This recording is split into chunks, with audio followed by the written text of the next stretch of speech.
درباره مهر پرسیدن که یک ماه پیش اویلادار شدن مهر زنشان عمره وعده دادن ولی یک ماه بعد زنشان با مرد دیگر دستگیر کردن. در همین حالت میگه مهر من چی میشود؟ باید مهر تیم یا نه؟ مهر میدهم. مهر واجب است مگرم اگر زن خودش بخشد. مهر کی واجب میشد؟ وقتی که دخول کرد، یعنی همخوابه شد. همخوابه که شد الکی مهر واجب میشه. یک ماه زندگی کرد، مهر واجب است. یعنی آن چیزی که بر ذمه شما هست شما باید ادا کنید. شما بر ذمتون حق بود که شما مهر وعده کردید، وعده و وفا کنید. اون زنک به شما خیانت کرد، او حق خودش اجرا نکرد. شما حق مردم اجرا کردن گرید، شما وظیفه خودتون اجرا کردن گرید. خیلی نیکی حقی من وی رعایت نکرد. من یه زنک یه روز نوشته است میگوید که بچی من کلان شد، میگوید خانه‌دار میشد. کدام آدم میگفت است که پیش از خانه‌دار شدن یک دعای پدرت گیر گفته است. این مادرش است که نه دعای پدرت نگیر و پدرت برای تو پدر نیست گفته است. بعد خلاصه من پرسیدم، من گفتم ها روات هیچ گونه با پدرش رفت و آمد کند، فقط دعا گرفتن در روزی توی نه عموم. آهای می به این نیکی کردگی نیست. میگه نیکی کردگی نباشدم. اون پدر حقش اجرا نکرد است، تو حقش اجرا کن. پدری تو بر بالای تو حق دارد، توی هم بر ذمه پدرت حق داشتی.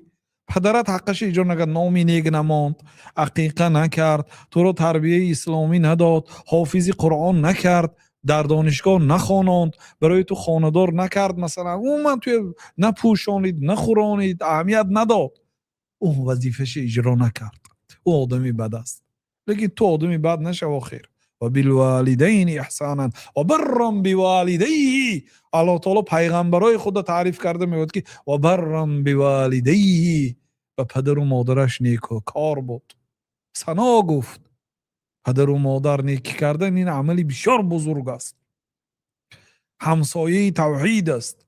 و بالوالدین احسانا، به پدر و مادر نیکی کردن، چای دادن، آب دادن، حرمت کردن، احترام کردن، همیشه نیکی کردن، این عبادت هست، این شکرگزاری است. ان اشکر لی ولی والدیک.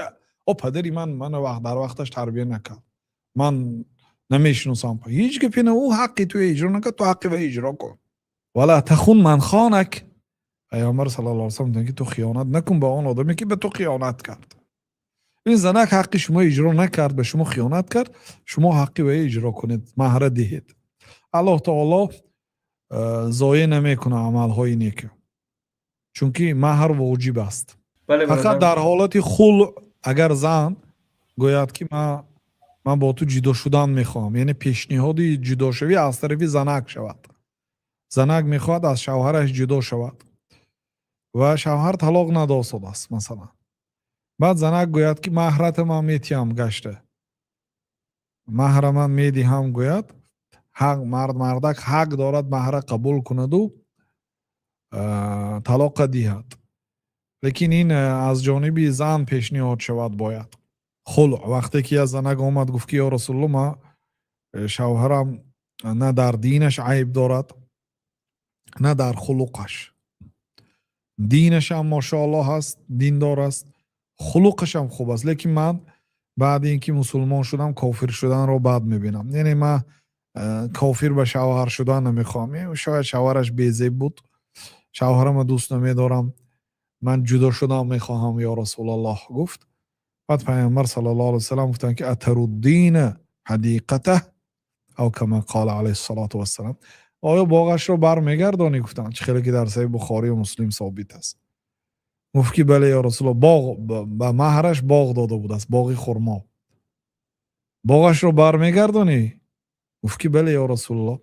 بعد پیامبر صلی الله علیه و سلم شوهرش رو فریاد کردن، دعوت کردن و گفتن که اقبل الحدیقه و طلقه تطلیقه، باغ را قبول کن و یک طلاق ده. گفتن باغ و مهر است، اصلا مهر وقتی که دادید گشته گرفتنش حرام است، لیکن در همین حالت یعنی اگر زن جدا شدنی شود خودش پیشنهادی زن قطعی آمده مهر میدی هم طلاقی من ده گود در همین حالت ممکن است مهر گرفتن. یا اینکه زنک بعد اینکه زندگی کرد کم و بیش گفت که من اون مهر بخشیدم، گفت الله تعالی موند که در این حالت فکلو هنیئا مریئا، بخورید نوشی جان شود. میگه اگر زنک با روزگیش بخشد، اما نبخشد و حق زن است و واجب است. و آتوا النساء صدقاتهن، مهر زنها رو دهید، فرمان الله تعالی است.